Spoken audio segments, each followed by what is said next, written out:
What up, Outrage crew? What's happening? Got a lot on the docket today. Let's go ahead and share this out on the Facebook here.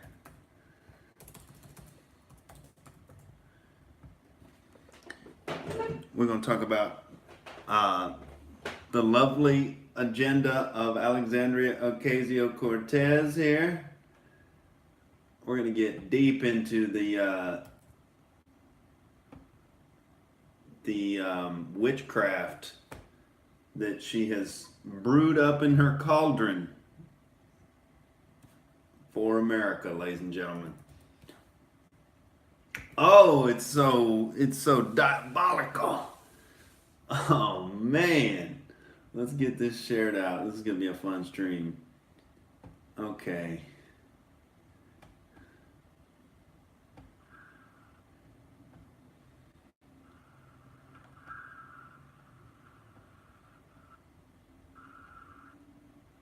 All right, share it on Facebook. Okay, we're all shared out. What's up, party people? Yeah, dude. With the on the Drudge Report, they posted a link yesterday to Alexandria Ocasio-Cortez's spectacular plan for the future of America. There. Oh, the Green New Deal. Oh man, we are gonna get into this. This is just tremendous, dude.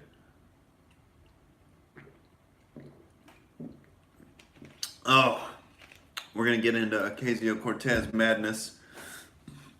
We're gonna get into some moral relativism here. I was talking a little bit on the podcast about it yesterday, or day before yesterday, but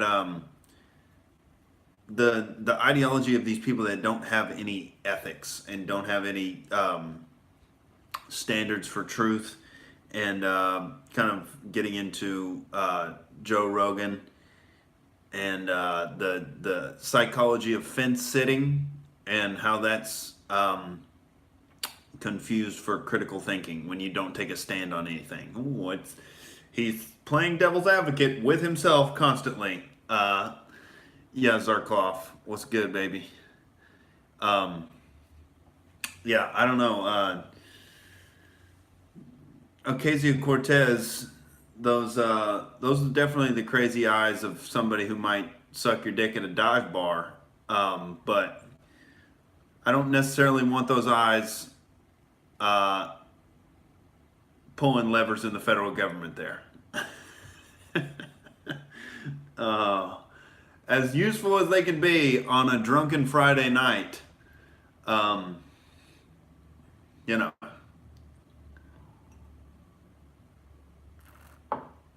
not necessarily making the economic decisions there. We're going to get into this because she laid out her entire communist takeover plan, and it's a rebranding of the New Deal.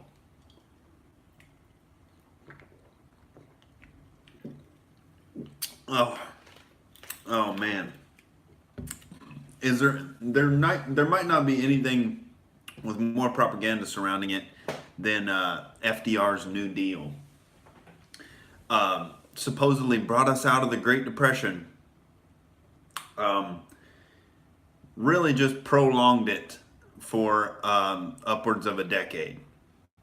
There was no swift recovery from the Great Depression. It was, the instability that happens when you give banks a central bank that is supposed to be a safety net for them that calls itself federal, but it's not actually federal. What it is it's essentially making the banks into a cartel that has pseudo federal backing, and they use public resources that are stolen from the public. That's what public resources mean. We appreciate you letting us dig in the wallet there. public resources that we lovingly stole from you in our social contract dealings. But that's what happens when you institute a central bank that's supposedly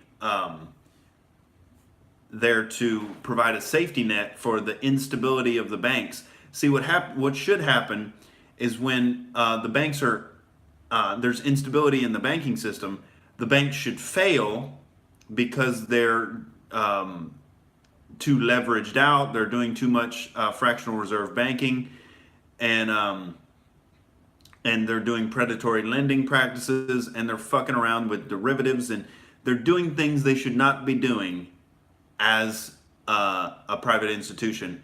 And so that's the only reason the banks need bailed out, or their rates are too high or whatever. They're not competitive with the other banks. And that's the only reason that you would, that's the justification for needing a federal safety net for those banks. And that was instituted in 1913. And, well, the banks aren't necessarily by themselves a cartel. They need government power to back them up in order to have a safety net for if they fail, they can get bailed out. Otherwise they would just go bankrupt like any normal business, and then a more competitive bank would come along and take their business away, which is how it should work, the natural turnover that happens in the free market that cleanses the system.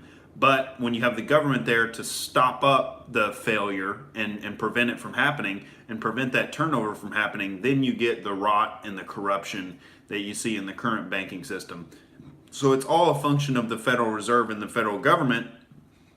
Not that the Federal Reserve is federal, it's just a name, but the federal government prints up the federal government backs up the Federal Reserve's right to print up all the money and send an influx of new money supply into the banking coffers and bail them out if they fail. So that is the view of what FDR was doing in the New Deal. Is he was protecting us from these predatory banks, and he started all these jobs programs and directed the economy via the federal government in ways where we could dig ourselves out of the Great Depression. We were going to correct out of the Great Depression anyway. It was prolonged by these narcissistic, federally mandated jobs programs that the public didn't even support. They were just forced upon them, and they were going to work their way out of it anyway.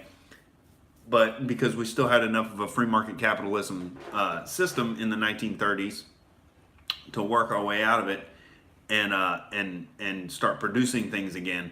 But the suffering was prolonged by the gumming up of the system of the federal of capitalism and of the natural turnover of the system. It was gummed up by the federal government and prolonged. But we're taught that FDR was this big savior. So they're rebranding this New Deal thing into Alexandria Ocasio-Cortez's Green New Deal.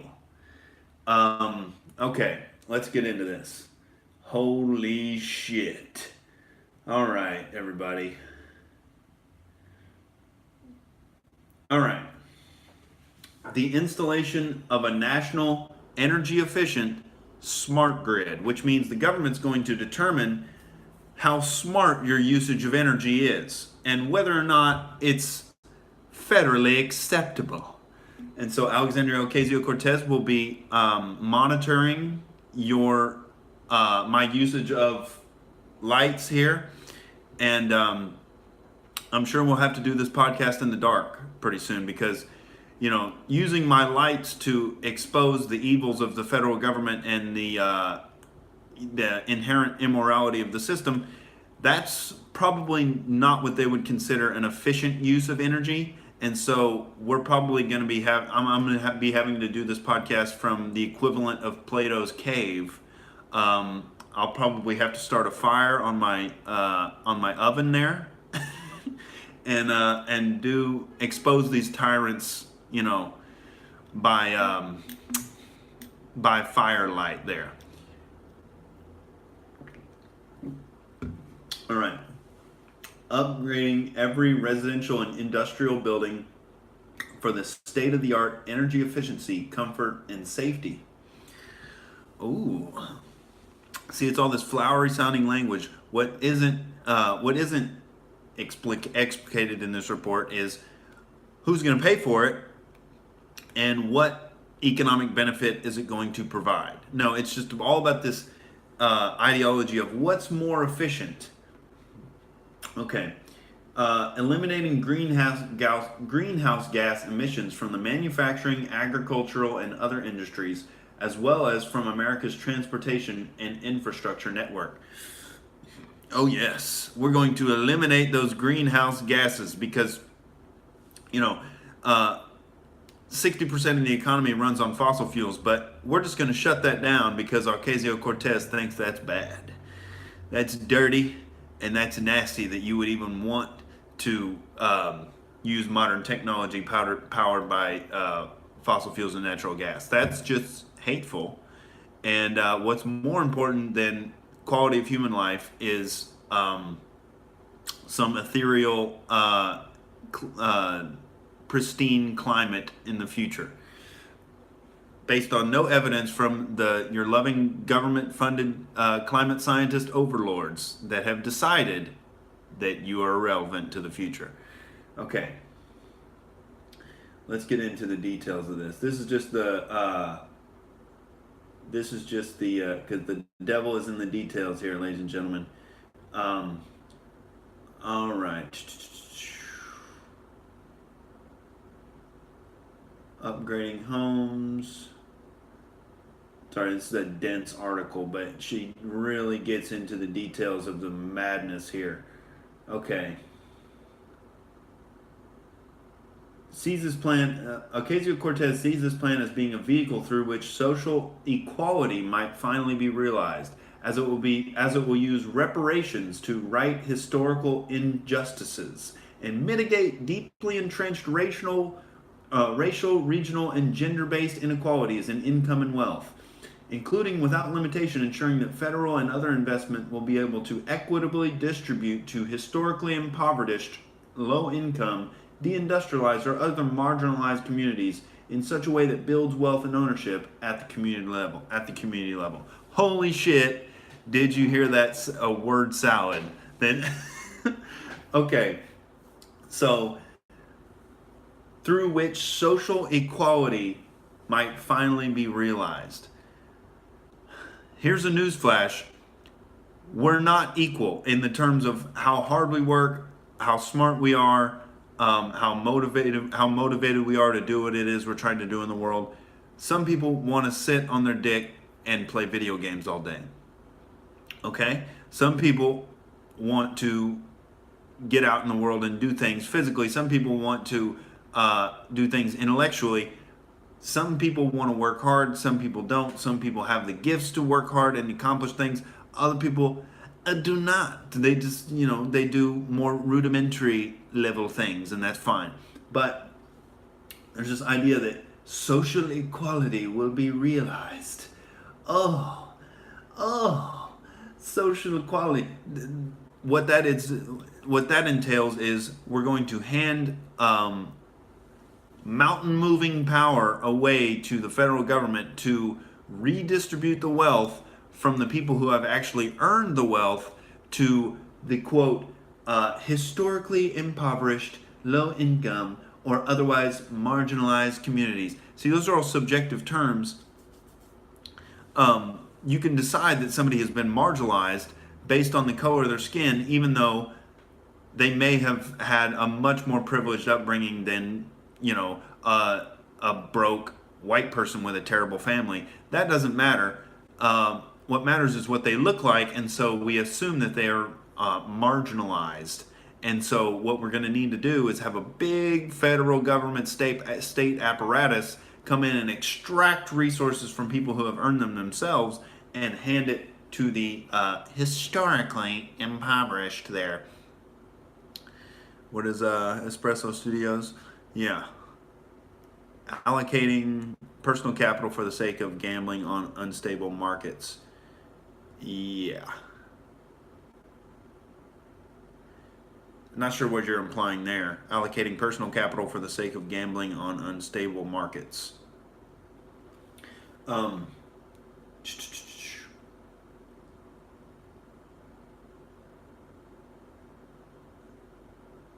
okay, there's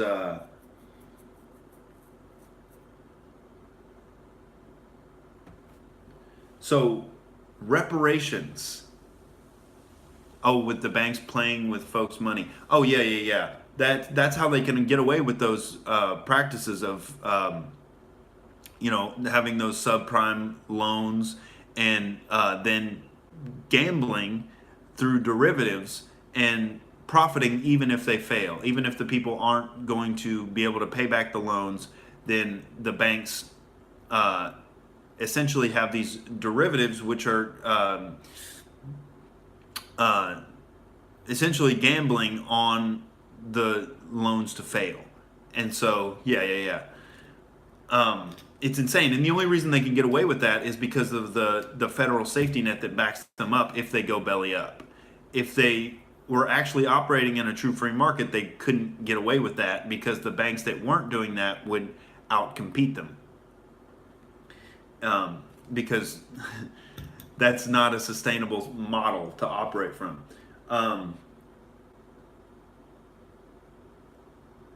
Okay.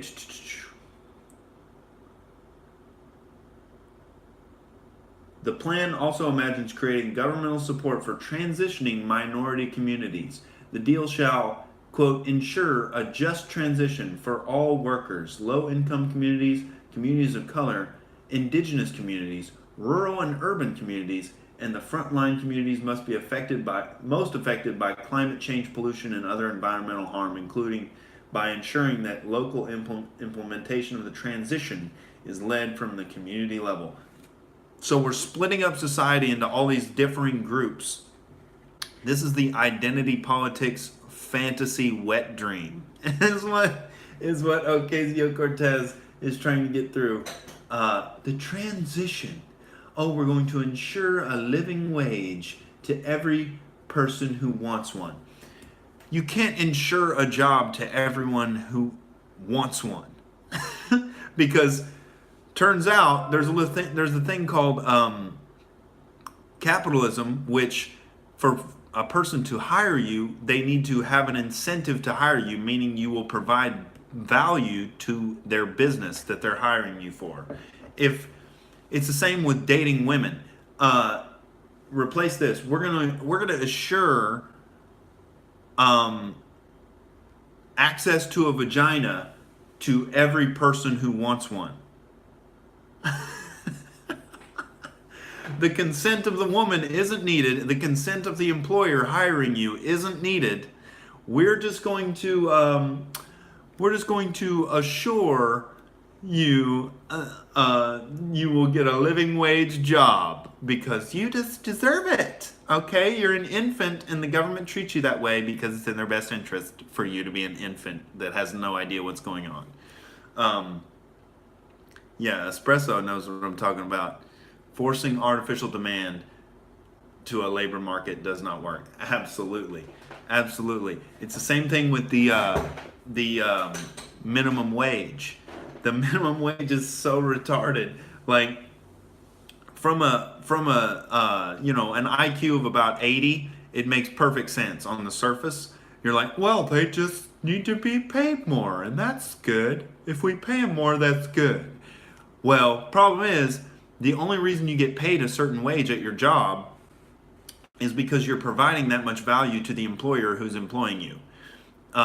If you're not providing that value, you're going to get fired, or you either have to get fired, or they have to charge way more for their services. Usually, you're going to get fired. So the workforce is going to shrink, and the people who otherwise would have had jobs are now not going to be able to get jobs because they can't provide $15 or whatever the minimum wage is. They can't provide $15 worth of value in the free market, and so they just don't get hired.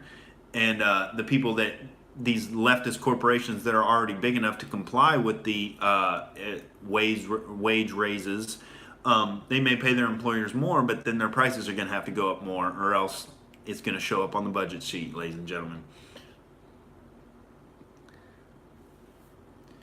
Yeah, minimum wage is the worst possible thing for the lowest end of the working, whatever you call it, of the job force. For the lowest end of the job force, the lowest end workers, it's the worst thing because it just cuts them out. It cuts them out of the employment picture.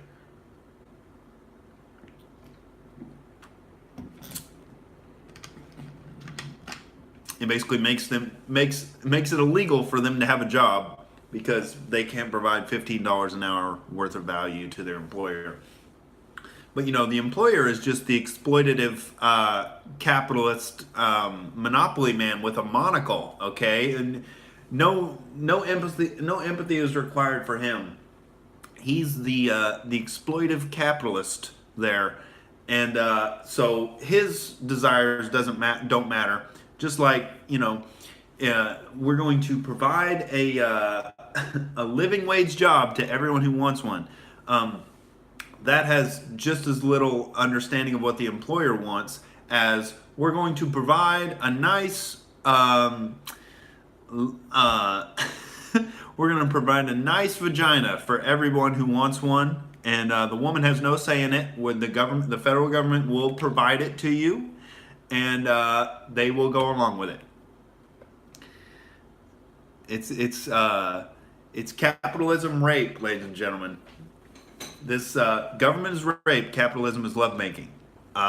This is the agenda of rape from Alexandria Ocasio-Cortez, because she cares. She cares about you, and she's going to force you to care about yourself in the way that she sees fit.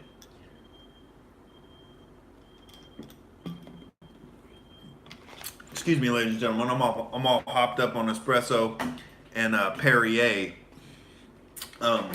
But there's a paragraph I was looking for in here that was exceptionally ridiculous.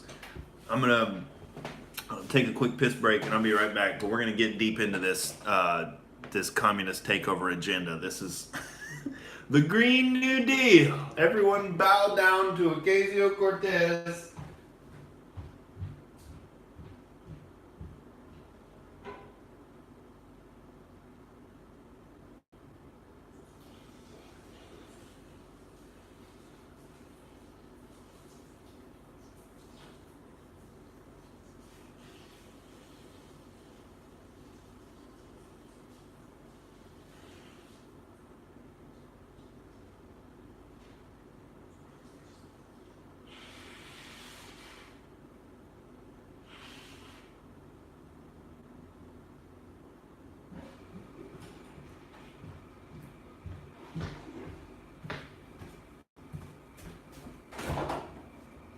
All right. Sorry about that. We're back. Okay. All right. Let's see here. Yes. Ocasio-Cortez's plan says it will virtually eliminate poverty. Oh, historic opportunity to virtually eliminate poverty in the United States and to make prosperity, wealth, and economic security available to everyone participating in the transformation. See, you don't need an actual business plan. You just need to say that you're going to make a bunch of money. Well, how are we making a bunch of money? Oh, well, I have a word salad and I have crazy communist eyes. So it's going to happen. Using the government to redistribute money and eliminate poverty. Kind of like, the war on poverty we've been fighting for 50 plus years. This started in 1964. LBJ instituted it. And we've poured over $20+ trillion into fighting poverty. It's gone down maybe half of 1% since we started. And there's your return on investment for the government bureaucrats eliminating poverty.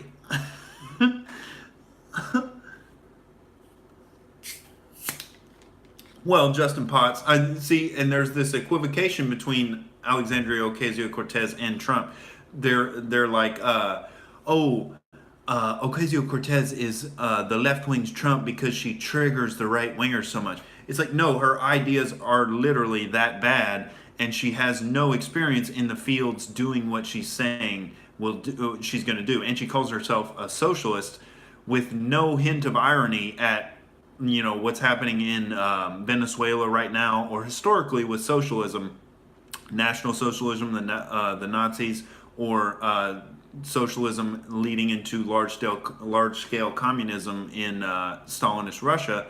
No acknowledgement of history or anything that's going to be different. It's just we put the word democratic in front of the word socialist, and so now it's good because we voted for it. We voted for the evil ideology, so that makes it good. No, there's no equivocation between Alexandria Ocasio-Cortez and Trump, because Donald Trump is what he says he is, and he's proven it in the free market. He's a negotiator, he is a brand builder, and he knows how to.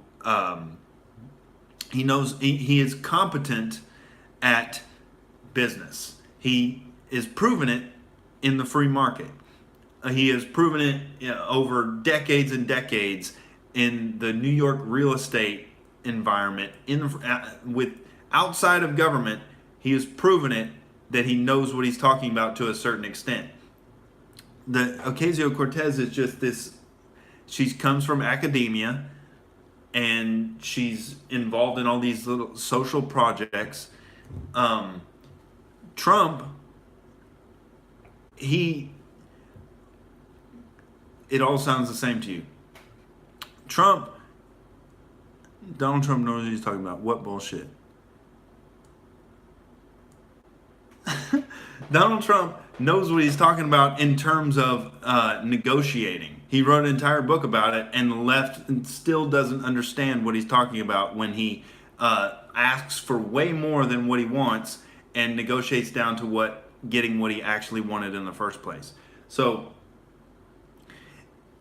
he understands how to negotiate at a high level, especially in real estate, in one of the most competitive real estate markets in the entire world, and he succeeded wildly. So to say that he doesn't know what he's talking about is a little absurd when he has giant buildings with his name on the side of them that are gold plated. It's like he did something right. He must not have been dumb enough for the other sharks in real estate in New York to outcompete him. It's the proof is in the pudding.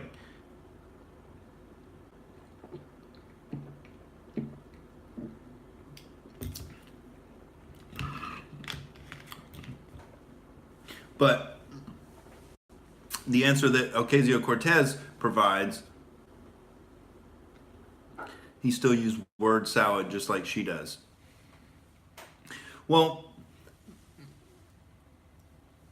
word salad is when you don't make an argument. You just make an argument for more government power over the and she doesn't understand the fundamental nature of government. And I'm not saying Donald Trump does either. I'm not saying Donald Trump is some revolutionary philosophical wizard or anything. He just understands the benefit of letting capitalism work and getting the government out of the way, because of his experience in the business world and seeing how government impinges upon the free turnover of capitalism.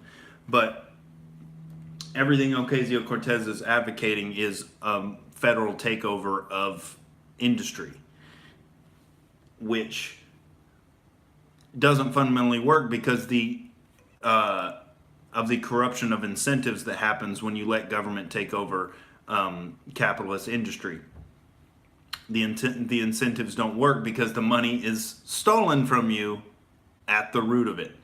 And so fundamentally, you're not it's not going to have any real connection to the demand and supply of the marketplace, because the incentives are corrupted right from the root.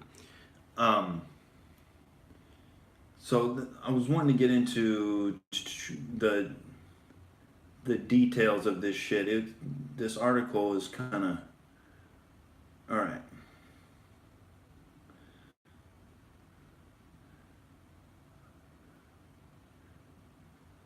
So we're going to eliminate poverty. Everyone's going to get a living wage job.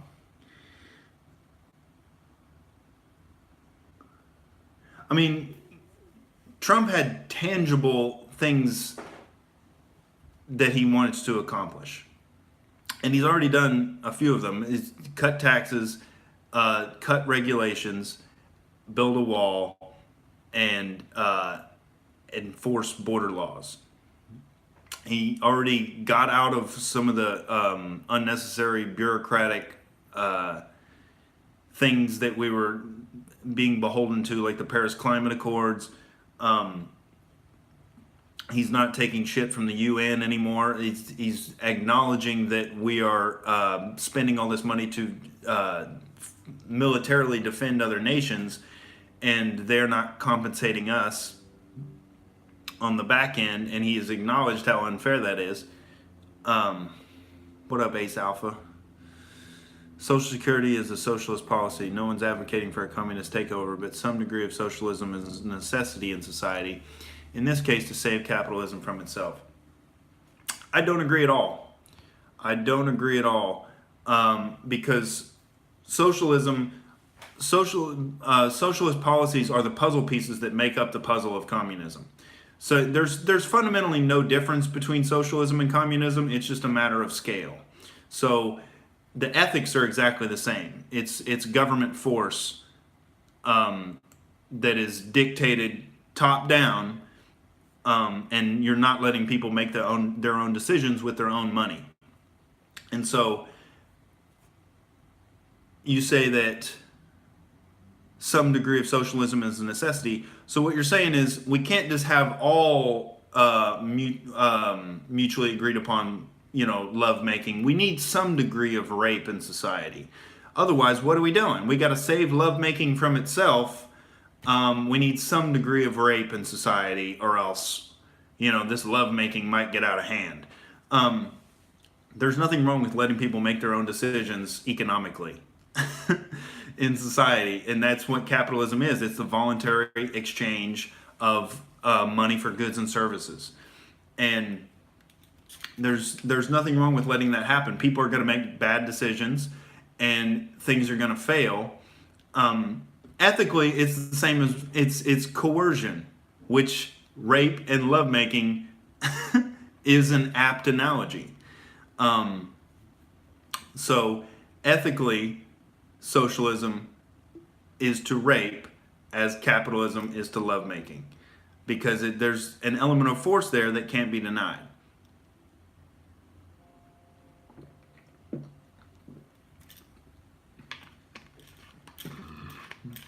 So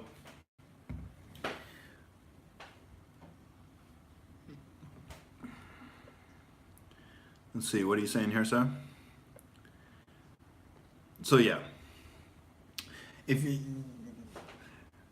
what would be the objection to having just free capitalism with no government oversight? What is valuable about the government oversight? Because we have the internet now. We have the ability to provide, we can look at reviews for services. We can look at other people's experiences. We can share our own experiences with companies and services and whatnot, and do a much better job of evaluating the legitimacy of services and whatnot than the government does. Because all the government does when they regulate is they get in there and they establish a relationship with the company, and then you get the revolving door of the regulators and the people who actually work at the company. And especially with these big multinational corporations, they only involve themselves in relationships with the government to be able to have beneficial legislation and cut out their competition, cut out their and pay less taxes, and be able to pass legislation that has regulations where they have the surplus of capital to comply with all of these vast regulations, and they know what's coming, and the competition doesn't. They don't have the capital available to them to be able to comply with the regulations, and so it's a natural cutting out of their competition, and you create monopolies. There's no way to fundamentally to create a monopoly in a true free market.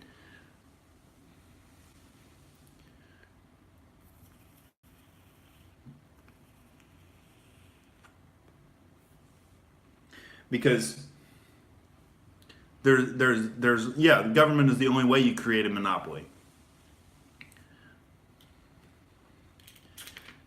Because there's always going to be some other competitor that comes in and provides a better service for a lower price, and it's just the natural turnover of the market, and because people are always looking for an angle to make money and always looking for a way to do something better than it's currently being done.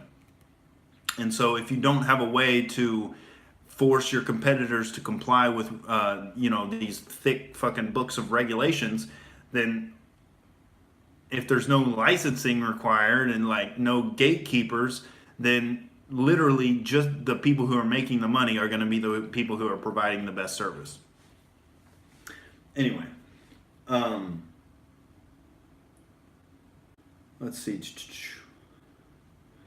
Oh yeah, so she's got all of these whatever transitioning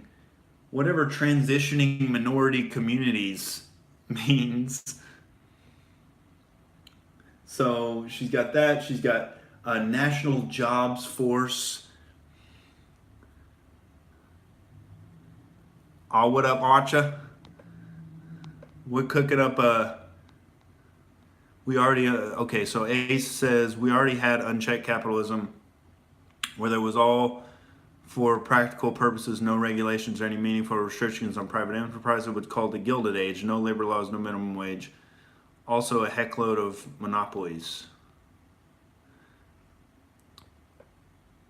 The Gilded Age. Let's look that up. If you're talking about an era where we had no government control over capitalism, I don't think that has ever existed. But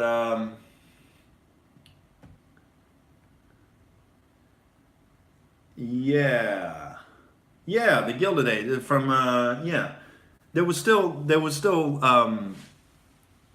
that was the best example of unbridled capitalism in America.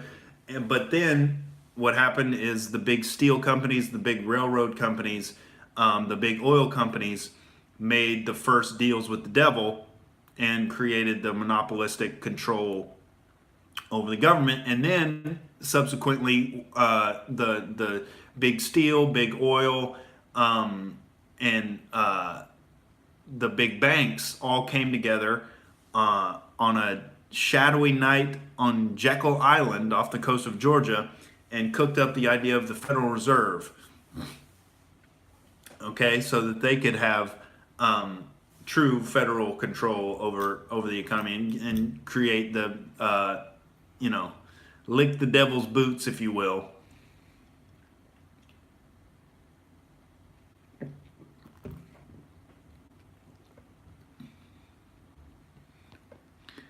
The exponential growth equation goes hand in hand with free market capitalism, but I got to get back to work later, guys. All right, see you, Justin Potts.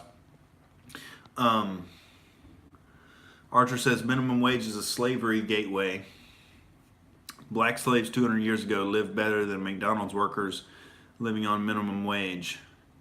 At least they had a stable roof over their head.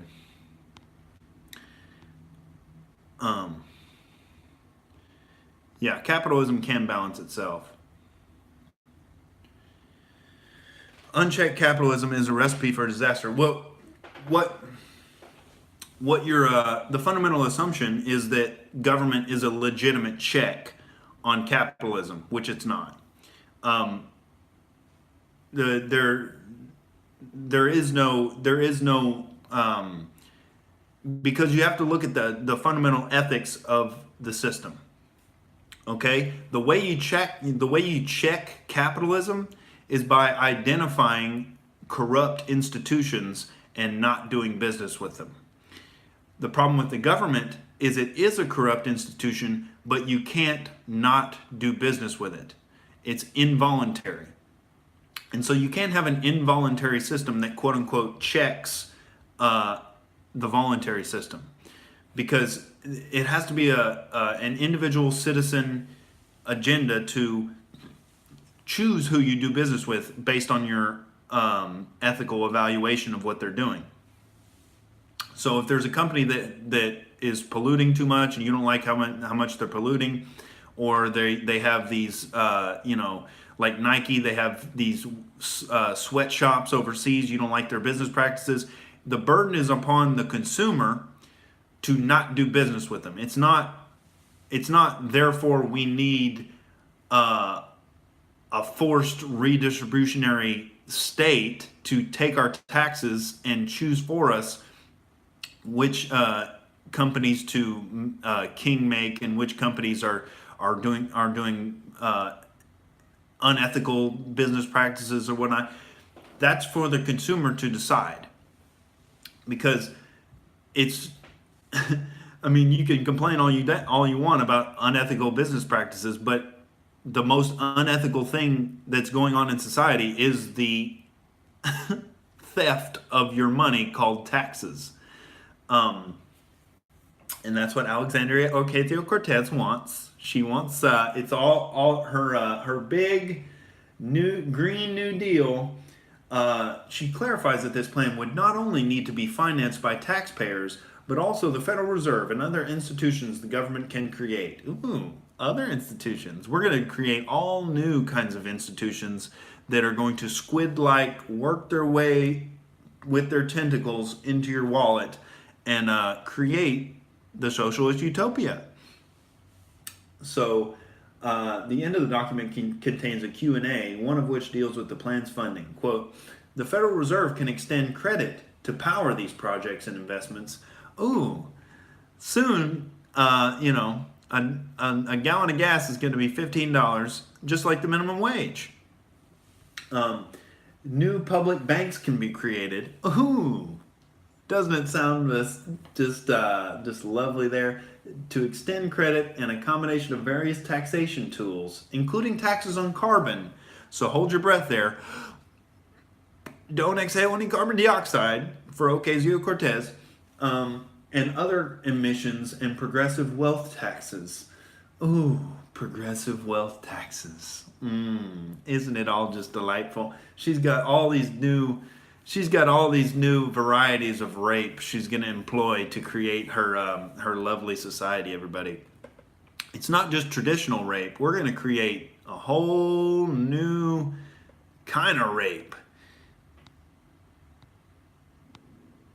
Archer says, if you're feeding the companies who practice unethical shortcuts, you're to blame because you're allowing it to be so. Yeah.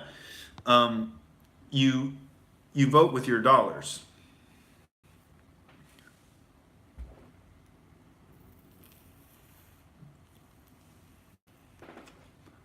Well, I know carbon dioxide isn't the same as the carbon footprint, sir. These are jokes. Zarek says regulatory agencies only pair with corporations to create regulations that benefit both of them and price competitors out. Bingo! Yeah. Yeah, it's all a fake cat and mouse game that they played while they both hold hands behind the curtain and fuck the consumer over and their competitors. No, it's cool. But I don't think the carbon footprint is something we should necessarily be worrying about in comparison to problems like allowing the banking industry to continue the same things that created the bubble in 2008. continue the same practices because we bailed them out, and we're just letting them do the same things, and they have the government safety net backing them up, and they have people like Alexandria Ocasio-Cortez who want to radically expand the government power and devalue the currency even further.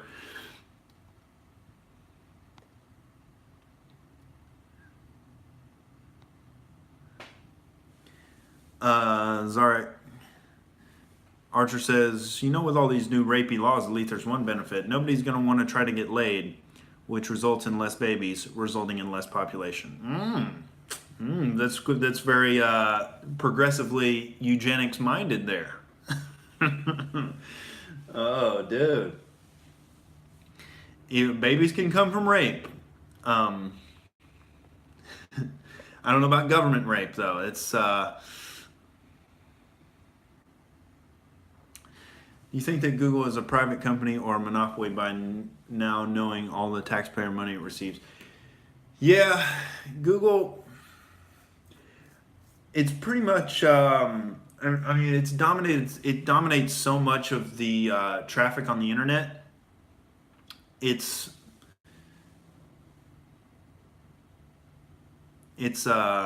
essentially like a public utility now, and they do receive government subsidies, I believe. So it's hard to not do business with Google because they're just so ubiquitous.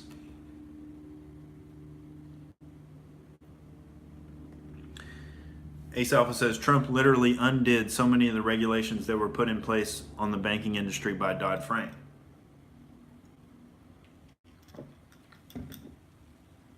Good.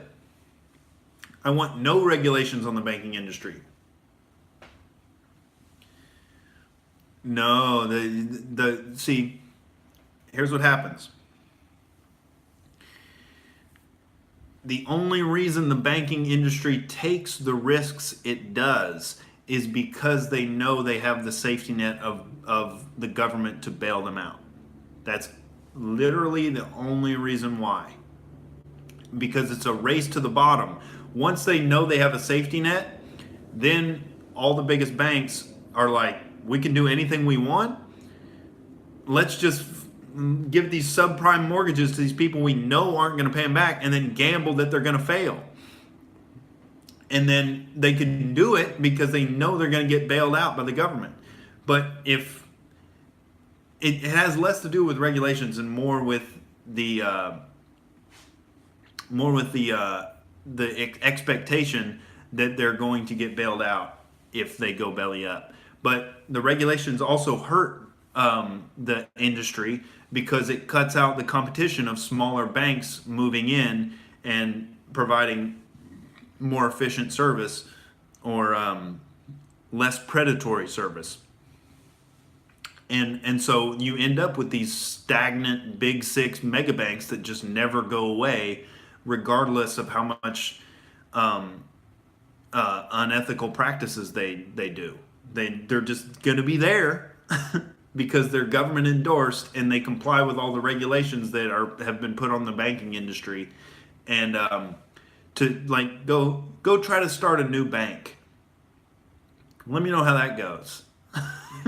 Go try to start a competitive, just an honest bank. And see how many licenses you have to get, how many regulations you have to comply with, how much startup capital you need, because just to hire the necessary lawyers to comply with all of the licenses and regulations and all this, it's impossible to start a competitor that's going to compete with Bank of America. And it's not because Bank of America provides this great service. It's just that they've gotten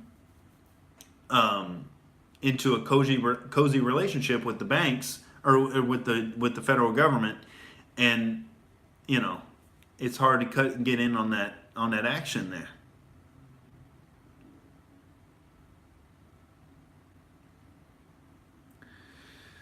Lehman Brothers not get bailed out.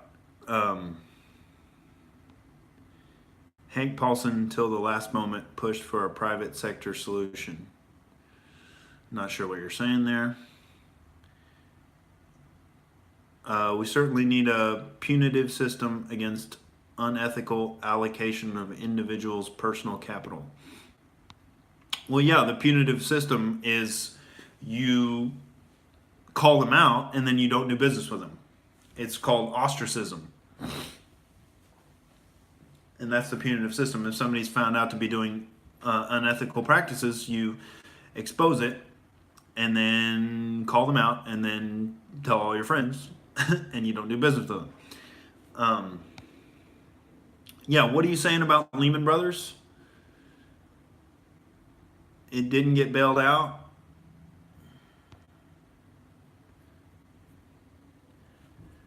Well, I think money is just a useful tool, but it's so easily corrupted when you let it be controlled by one centralized monopolistic system.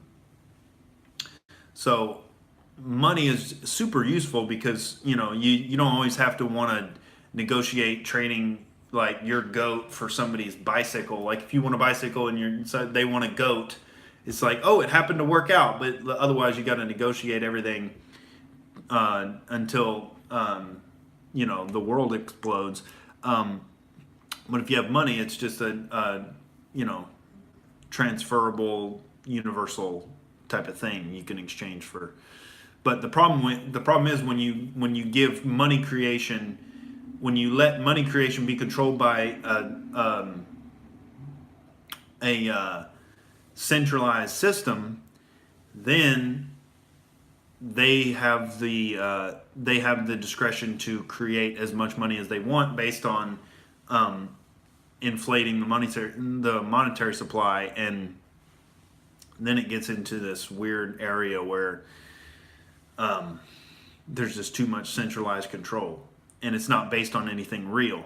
It's just based on a federal stamp of approval.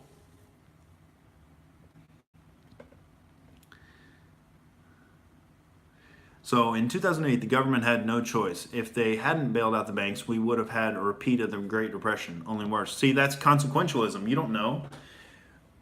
If they would have let the big banks fail, other banks would have taken their place. What do you think? The banking industry is just going to cease to exist if the big six mega banks go out of business? No. You would have just had other banks come in and replace them, and they would have known what they couldn't get away with after that. Yeah, a lot of people, it would have been, painful for a lot of the speculators and a lot of the people in that industry. It would have been painful in the short term, but long term for the overall economy, it would have been beneficial because those corrupt institutions would have been replaced by banks that now have a map to follow how not to collapse their own industry.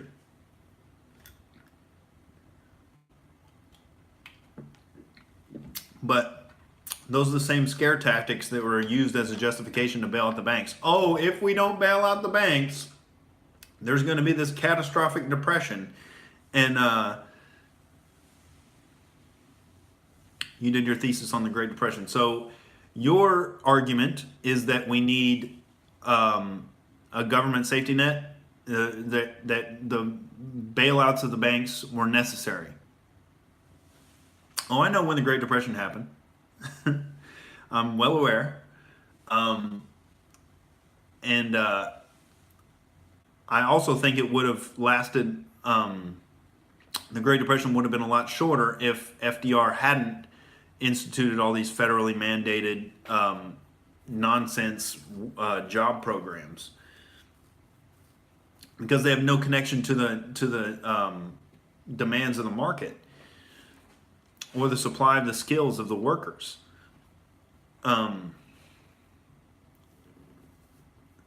Yeah, pain is good. It teaches. I like that, Zarek. Consequences are necessary. Absolutely. Absolutely. Or else you're going to continue to make the same mistakes.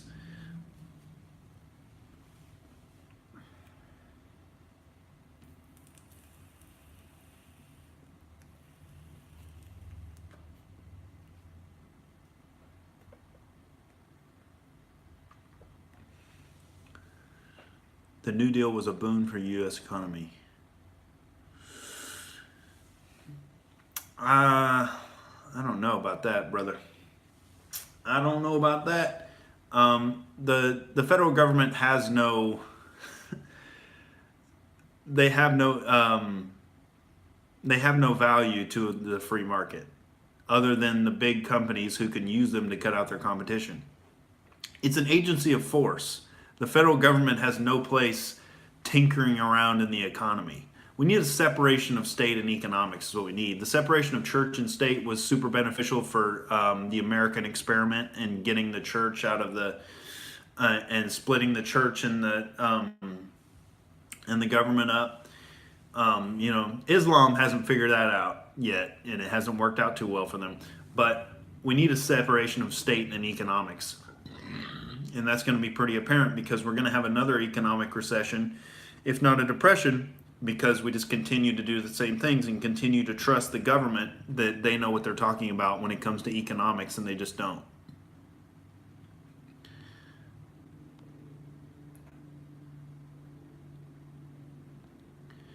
Well, you know what? You know what's a good check on do you know what's a good restriction on unchecked leveraging on investment banks? When the people come and demand their money back, and then the bank goes bankrupt. That's a good restriction. that will let the other banks know where the restriction line is. Oh, we can't leverage out 90% of our own money and of the money we have on hand and just expect to get away with it. No, you can't get away with it. That's the restriction. There's no government intervention needed.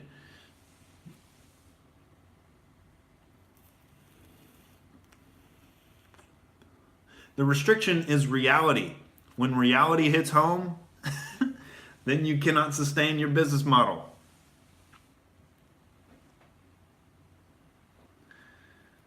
No, it's not a collapse of an economy. It's a collapse of an institution, a corrupt institution that needs to collapse as a lesson to the other institutions. Just because a bank goes belly up doesn't mean everybody loses their skills and jobs. Yeah, the banks aren't the economy. Don't confuse the banks with the economy. The economy is the exchange of goods and services among hundreds of millions of people. And a lot of them are outside the banking industry. So the one thing that can collapse the economy is when you have a centralized monopoly like the Federal Reserve creating money that's not attached to anything tangible and devaluing the currency 98% since its institution in 1913. So the dollar used to be worth 98% more than it is now, but the Federal Reserve has swollen the money supply to its current devalued state. And so runaway inflation is a possibility to collapse the entire economy because you have a federally mandated currency that is controlled by the Federal Reserve, and people have to do business with that currency, and you can't create. It's illegal to create other currencies because they want that control over the currency. And if you had competition in currencies, that wouldn't be a possibility. But since you have the federally mandated scarcity of the money supply, and then they create it at their own will,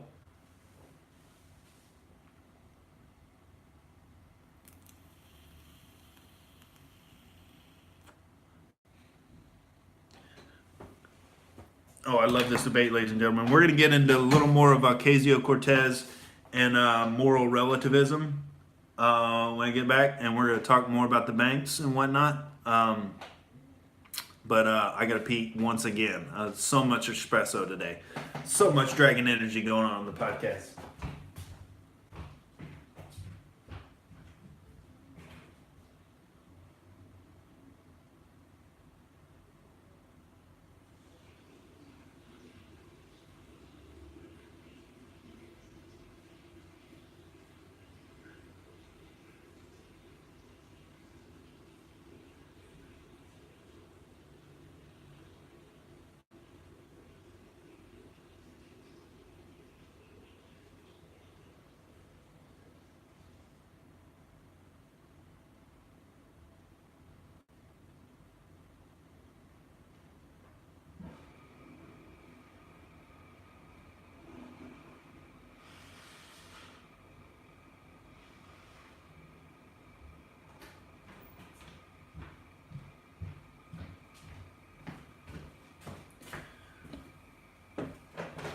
All right. I just feel like we got to get out in front of this Ocasio-Cortez runaway psycho train, because she exemplifies everything that the left wants to take on Donald Trump, and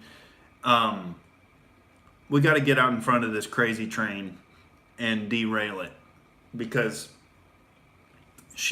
her idiocy knows no bounds, and her ambition either. So she's not going to stop. So along with the transitioning minority communities, ensuring job programs, a living wage job to everybody. Everybody's going to have a job. Employers be damned. We're going to have gender-based equality. And we're also, where was it? We're also going to have universal income and Medicare for all. Who's going to pay for it? The white people. Because we've already dehumanized them.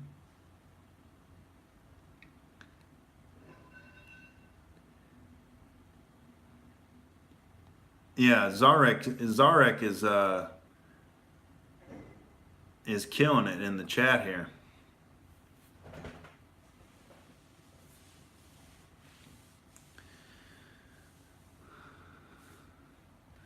So investment banks are the economy. Right, but if one of them fails, if one of them fails, another one will take its place.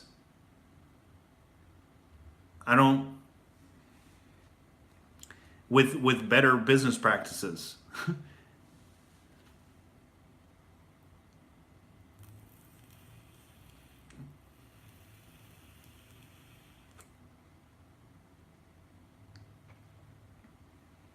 Lehman failed and it triggered a global recession. Well, yeah, because people are so invested in that institution, then a lot of people stand to lose a lot of money. But a lot of people also, if the bank is let to fail, a lot of people stand to make a lot of money if they're invested in the number one competitor to that institution. You know? And the economy isn't, when you say the economy, it's the just because of the sheer mass of people that are invested in one institution, they're going to have some pain. But the people that are invested in the competition benefit.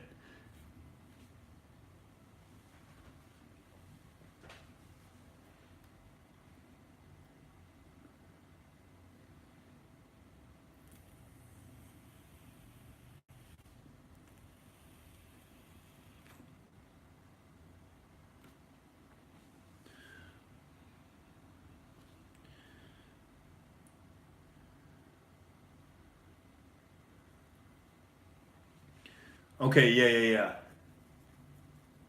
So the Green New Deal plan, in addition to achieving its goal of, quote, meeting 100% of national power demand through renewable resources, 100%, achieving 100% of national power demand through renewable resources. So, you know how that could be achieved? If you actually make the, quote, renewable resources efficient enough to outcompete fossil fuels, instead of doing what Macron did in France and putting a fuel tax on people who still have gasoline cars and collapsing the middle class and bankrupting them. So you can't just artificially transition an economy away from the main engine that's running it, away from the fossil fuel economy, and federally mandate that we move on to these renewable resources. If they're so much better than fossil fuels, if they're so much more efficient, if they're so much more beneficial, then why would you need government intervention to make us go to them?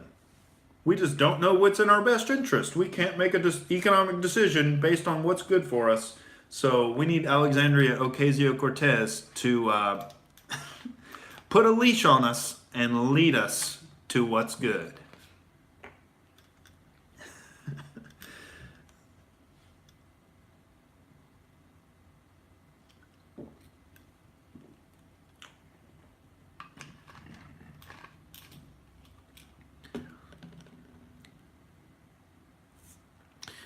But after Lehman failed, every single Wall Street bank took a massive hit. And I don't see the problem with that. They should have taken a massive hit. And no, the government didn't need to come in, I don't think. Why? Why do we need to preserve these corrupt institutions? Just because a bunch of people lost money because they were invested in them? Who cares? New banks will arise. It's called the turnover of capitalism. They were doing these predatory lending practices. They were totally corrupt and wrapped up in the government. The regulators had the revolving door going in and out. It was a total fake regulatory system. Why do we need to preserve that system? Just because some short-term losses will be had and there will be some short-term economic pain? No, it's what happens when you get addicted to heroin and you don't want to die. You have to go through withdrawals. And you can't just have the government keep dosing us up with heroin. How doesn't it make sense? If the corruption, if the institutions are corrupt, you let them fail, and then new institutions will come along who will have learned from the mistakes of the institutions that failed.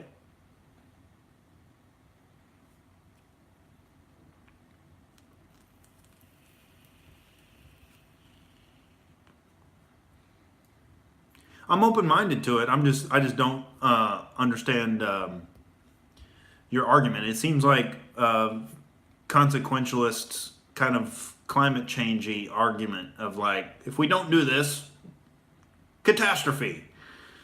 And it's like, just because one banking institution fails doesn't mean the entire economy fails. And, you know,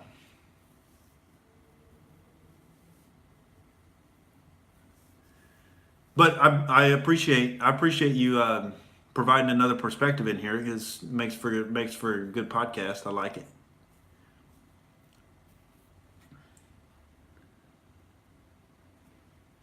Because the consequences of what you're saying, if we go by your logic, would be the Great Depression of 2000. See, that's an assumption. That's a consequentialist assumption that if we let these institutions fail, catastrophe. Not necessarily true.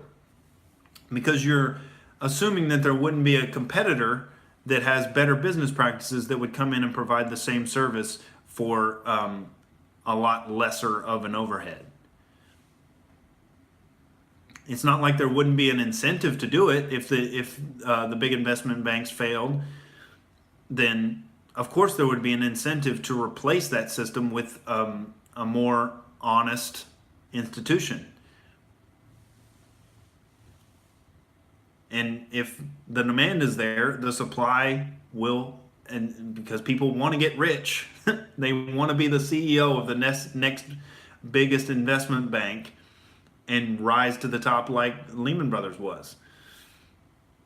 The incentive is there, and so smart people will fill the void.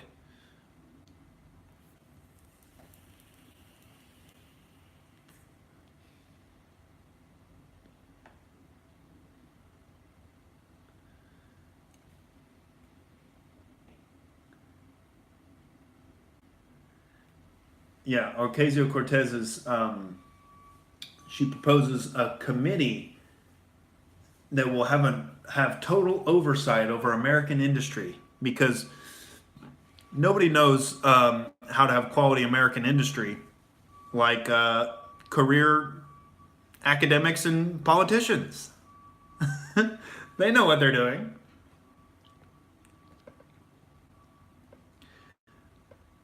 All right, so Ace says, no, it's not an assumption. If all the investment banks had failed, that would have frozen the liquidity of not just the U.S., but the world.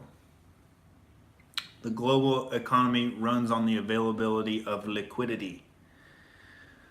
So, liquidity, as I understand it, means the available money you have to spend that's not already wrapped up in investments. Now, my question is, if all of that money that was wrapped up in the investments of the investment banks that failed, if all of that money disappears, why is that any different than any other bad investment? It's just a bad investment. You're investing in a corrupt institution. Why should you be bailed out if that investment fails? I'm of the mind that you deserve the consequences that come to you, and the people who weren't invested in that institution and were invested in an institution that had less predatory practices should be rewarded. And the big bank should fail, and the next competitors in line should rise up. And it's not the end of the world if a bunch of people lose money on a corrupt institution.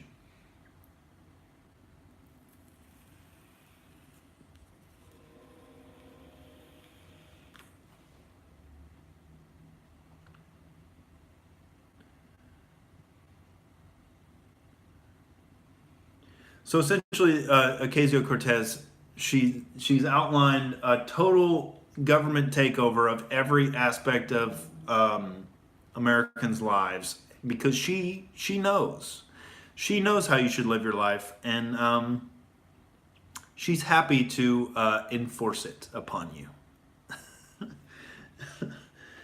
And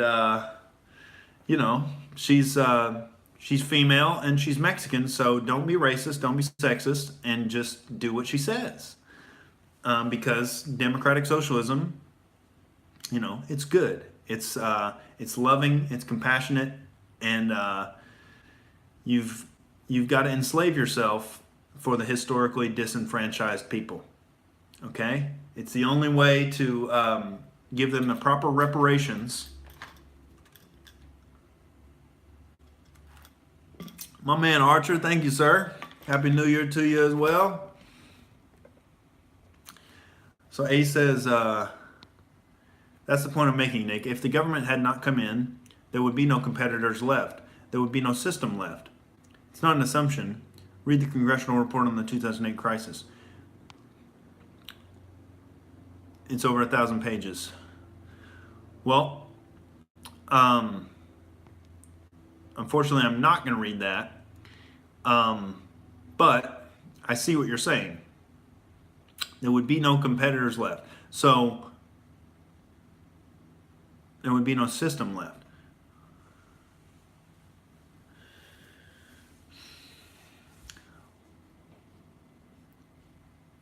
So there would be no system left. Are you saying there's no banks outside of the big six? The only reason they have so much control over the economy is because they're interwoven with the government, and they have the government contracts to be able to have those crazy business practices and feel confident that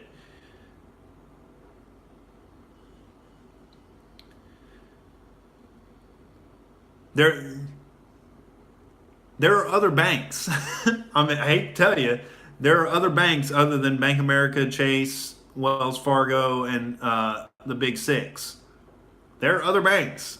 If those six failed, the next six in line would move up and become the next Big Six, and hopefully they wouldn't have the same incestuous relationship with government. But I see what you're saying, that the inevitability of the corruption, because as long as the government is there to be lobbied and be pressured into passing regulations and all of this, the only thing preventing them from moving up would be the investment of the of the people in institutions. And so the people that were that didn't lose all their money on the big six failing, they would invest their money in the other banks.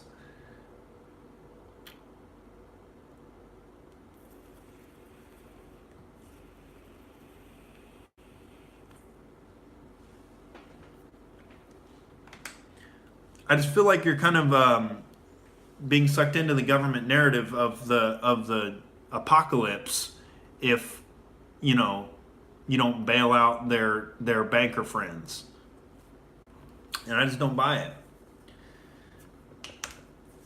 I think it would have been beneficial to cleanse that dead wood, burn off that dead wood, because they're dead wood. Well, what's happened since we bailed them out? What's happened since they've learned nothing? They're continuing to do the same practices, and so now there's an even bigger bubble brewing now. So are we just going to keep kicking the can down the road, and just until like the economy vaporizes all in one shot? At some point, you have to burn off the dead wood, or else you're going to have a giant wildfire like California. Because you just can't let these corrupt banks keep doing the same things and keep bailing them out. Eventually there's going to be a heroin overdose, and then maybe the economy doesn't. I'm not sure what industries are creating the bubble now, but it's the same speculative processes are happening in the banks. There's all this. One of the industries I've heard about is the student loan debt situation. All those student loans are supposed to be federally backed, but when you reward a certain behavior by bailing them out, how do I know there's a bubble? Because the banks are doing the same thing. They've changed nothing because they got rewarded for doing what they did. Of course there's a bubble. That's why the Federal Reserve can't raise interest rates. That's why we're stuck at this 0% rate. Because it's going to pop the bubble.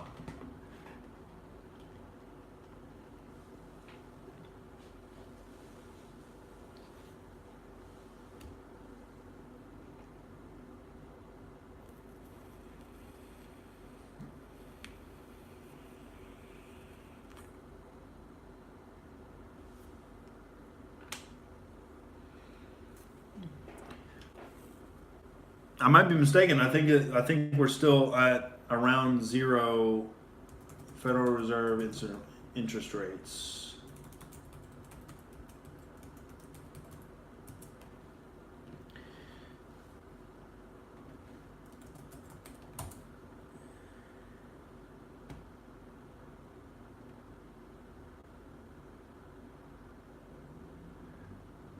Okay, they rose it to 2.5. Okay.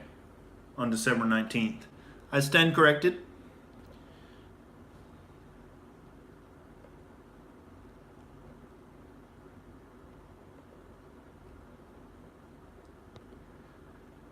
Archer says, bailing out the banks was like giving a bank robber house arrest. They got a slap on the wrist, now they think they own the world and that they're too big to fail.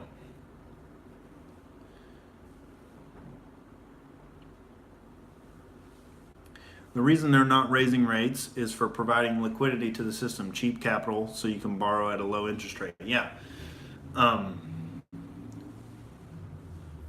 Yeah. Um, but along with all that cheap money comes a lot of malinvestment. And I think one of the biggest malinvestments is, these people, including me, who got loans for going to college and now um, aren't in high-paying jobs that could repay the federal loans. So the colleges are just basically teaching you know the Alexandria Ocasio-Cortez view of the world, which turns out isn't very economically viable. And everybody's going to college now, which lowers the value of it for each individual.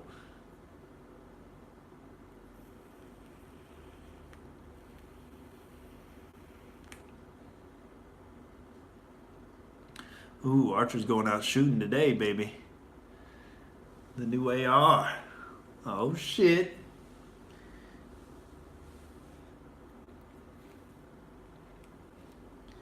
Very nice. So yeah, I just wanted to raise the alarm on the Ocasio-Cortez agenda there, and it's pretty insane.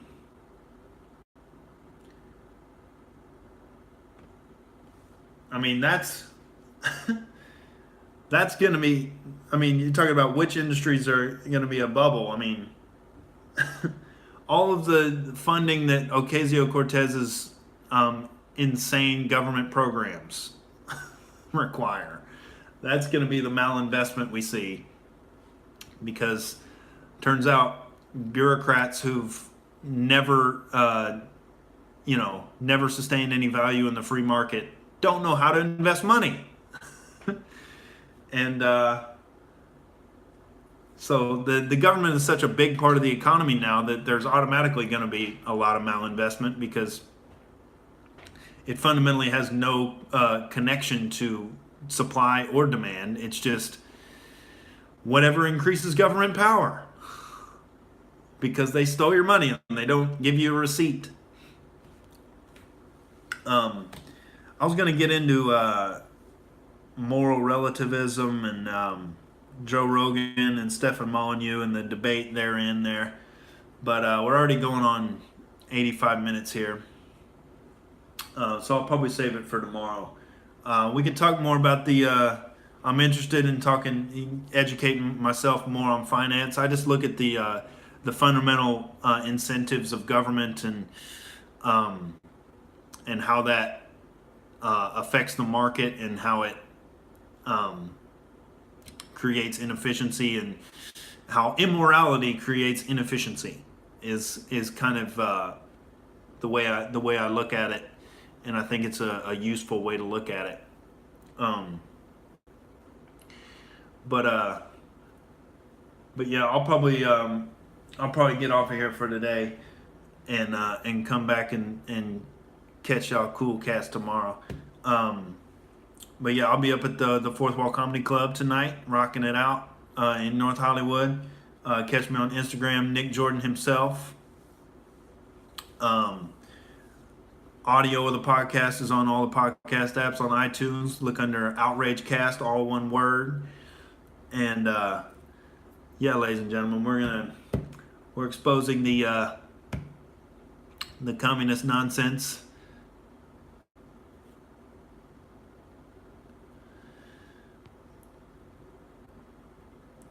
Ace Alpha. No, I appreciate your contributions to the stream. Come on back and we'll talk it out. But I think I do have a fundamental understanding of how the government corrupts economics, and how free markets work versus how government intervention works. And there are maybe some arguments that there would have been a big economic cataclysm had they not stepped in and bailed out the banks. I still maintain that We could have survived letting those banks fail. But I'm not saying I have a full comprehensive understanding of it. But yeah, we'll come back and talk about it tomorrow, ladies and gentlemen. Have a beautiful Thursday out there. Go kick some ass and do your thing. I'm gonna go out here and get some sun while I still got some, and yeah, go out there and make some Postmates dollars while the economy still stands, ladies and gentlemen. But before Ocasio-Cortez gets her grips into me. All right, I'll be back tomorrow. Big kiss, everybody. Mwah.